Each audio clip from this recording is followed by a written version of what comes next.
राधे राधे मेरे सभी प्यारे विद्यार्थियों को। माय ओल्ड डियर स्टूडेंट्स, कल हमने प्राचीन भारत हिस्ट्री से 15 एमसीक्यूज डिस्कस किए थे। आज हमारी उसी पार्ट की सेकंड क्लास है, यानी प्राचीन भारत के इतिहास से ही सेकंड पार्ट है हमारा, सेकंड क्लास है आज हमारी, जिसमें आज फिर 15 एमसीक्यूज डिस्कस किए जाएंगे। तो चलिए लेट्स स्टार्ट। फर्स्ट क्वेश्चन है हमारा, गौतम बुद्ध का सारथी कौन था?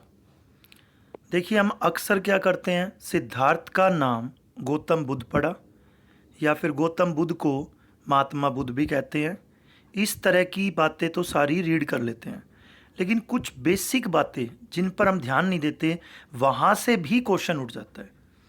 तो एग्ज़ाम में पूछा गया एक बार, गौतम बुद्ध का सारथी कौन था? तो लिखा है बुद्ध का सारथी चन्ना था। ये वही सारथी है जो गौतम बुद्ध को 29 वर्ष की आयु में कपिलवस्तु की सैर कराने के लिए गया था। यानी गौतम बुद्ध का सारथी चन्ना था, याद रखना। सेकंड पॉइंट है, कंथक का गौतम बुद्ध के जीवन में क्या संबंध था? तो कंथक का गौतम बुद्ध का जीवन में जो संबंध है वो एक शाही घोड़े के रूप में है, यानी कि वो इनका शाही घोड़ा था। गौतम बुद्ध यानी महात्मा बुद्ध। मैं जो ये बातें आपसे डिस्कस कर रहा हूँ ये महात्मा बुद्ध की ही कर रहा हूँ।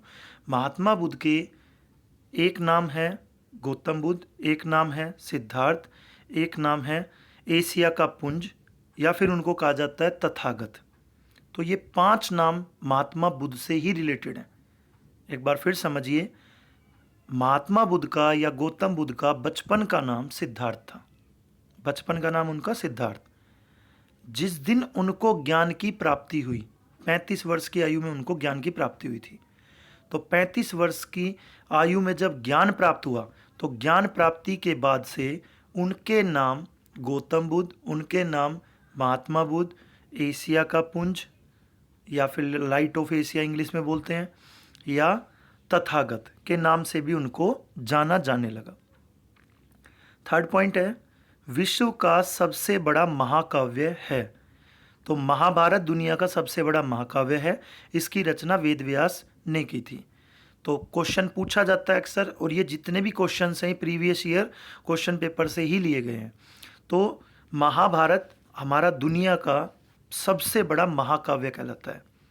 बहुत बेसिक सी बात है, इतना तो आपको वैसे भी समझ आना चाहिए, याद होना चाहिए, क्योंकि हमारी संस्कृति से जुड़े हुए प्रश्न है ये। फोर्थ पॉइंट है हमारा, अष्टांग संग्रह की रचना किसने की? अष्टांग संग्रह आयुर्वेद से संबंधित पुस्तक है, जिसकी रचना बाघभट्ट ने की।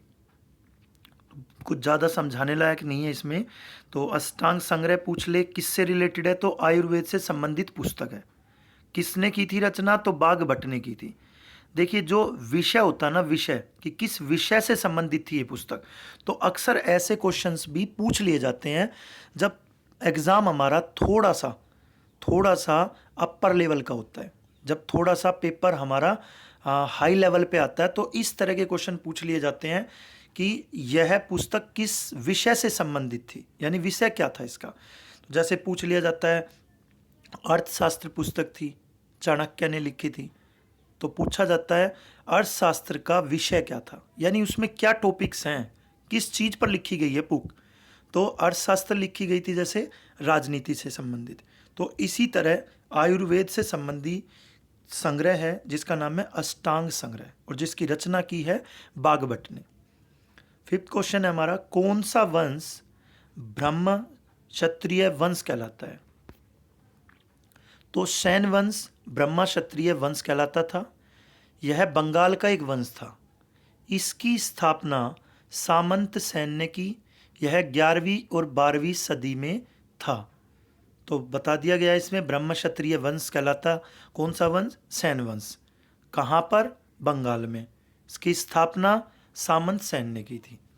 चलिए, 6th पॉइंट है हमारा, परम सौगात की उपाधि किसने धारण की? तो प्राचीन भारत जब आप पढ़ते हैं या मध्यकालीन भारत आप पढ़ते हैं, तो आपको अक्सर ये बात सुनने में मिलती है, पढ़ने में मिलती है कि उपाधि धारण की। जैसे किसी ने महाराजा धीराज की उपाधि धारण की है, ठीक है। तो इस तरह की उपाधियां हुआ करती थी पहले। तो परम सौगात के नाम से एक उपाधि है जो किसने धारण की, तो नाम लिखा इसमें राज्यवर्धन।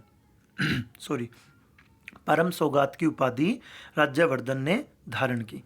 तो एक बार राज्यवर्धन के बारे में भी थोड़ा समझिए। एक वंश हुआ करता था वर्धन वंश, या वर्धन वंश का नाम आप पुष्यभूति वंश भी बोल सकते हो, यानी पुष्यभूति वंश का दूसरा नाम है वर्धन वंश। और वर्धन वंश की स्थापना की थी पुष्यभूति ने।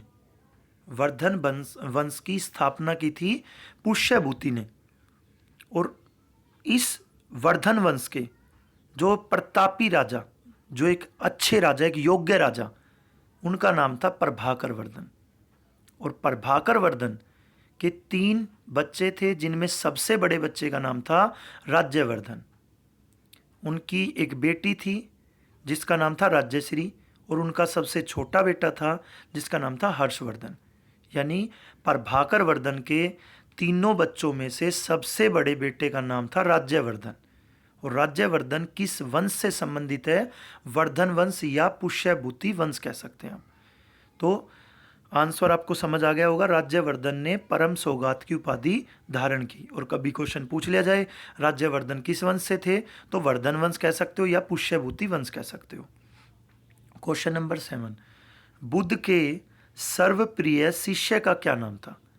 तो महात्मा बुद्ध के सर्वप्रिय जो शिष्य बने उनका नाम था आनंद। महात्मा बुद्ध की बात की जा रही है इसमें कि महात्मा बुद्ध के सर्वप्रिय शिष्य का क्या नाम था, तो आनंद इसका आंसर होगा।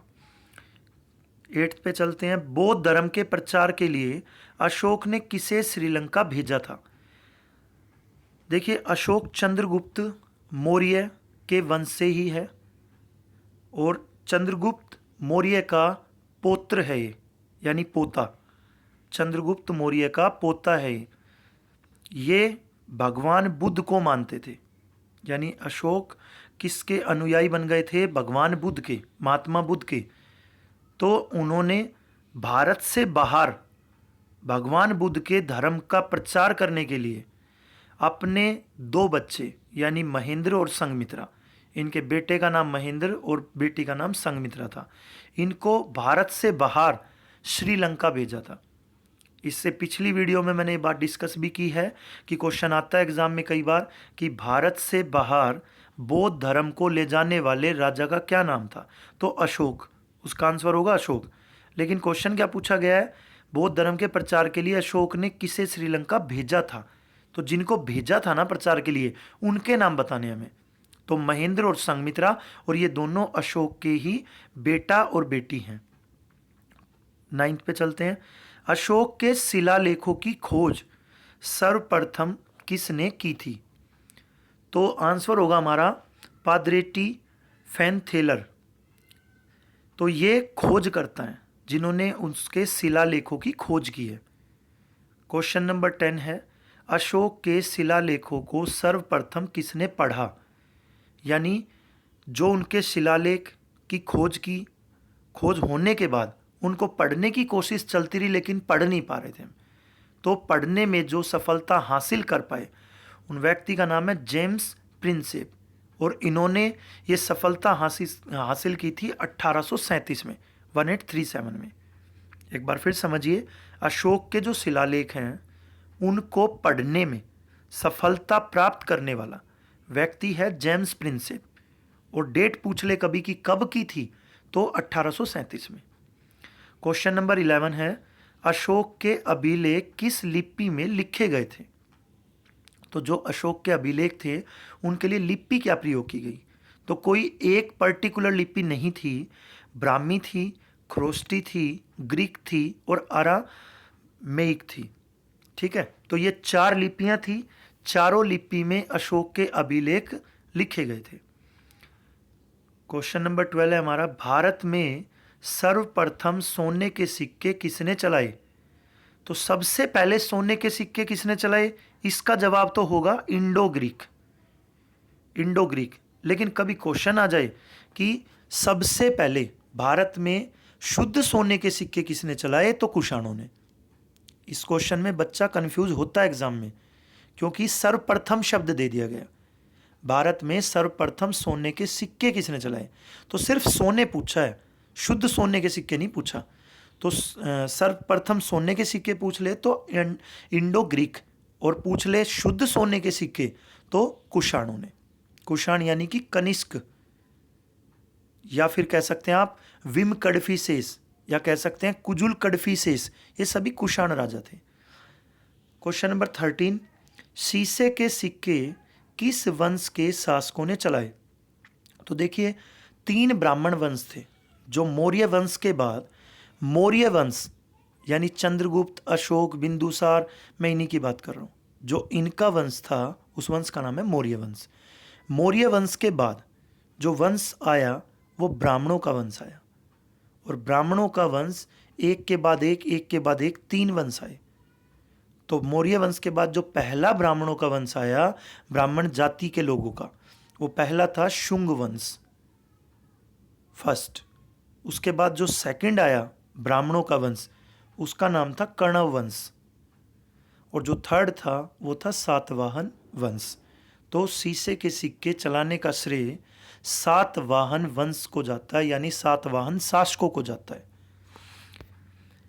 क्वेश्चन नंबर 14 है, ब्राह्मणों को सर्वप्रथम भूमि अनुदान देने की प्रथा किनके समय से प्रारंभ हुई?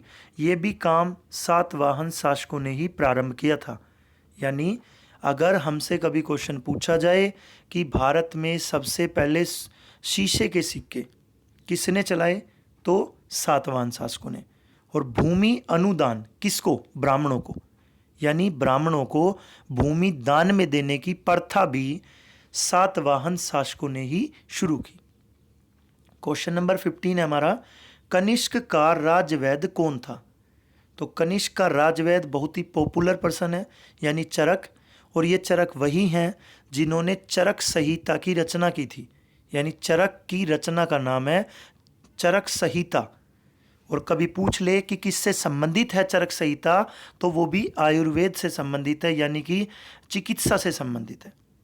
और चरक एक वो वैद्य थे जिनका भारतीय इतिहास में चिकित्सा के क्षेत्र में बहुत बड़ा नाम है। यहीं पे एक बात और डिस्कस कर लेते हैं, कनिष्क का राजवैद्य कौन था? ये तो हमने समझ लिया, चरक। और चरक की पुस्तक या रचना का नाम चरक संहिता।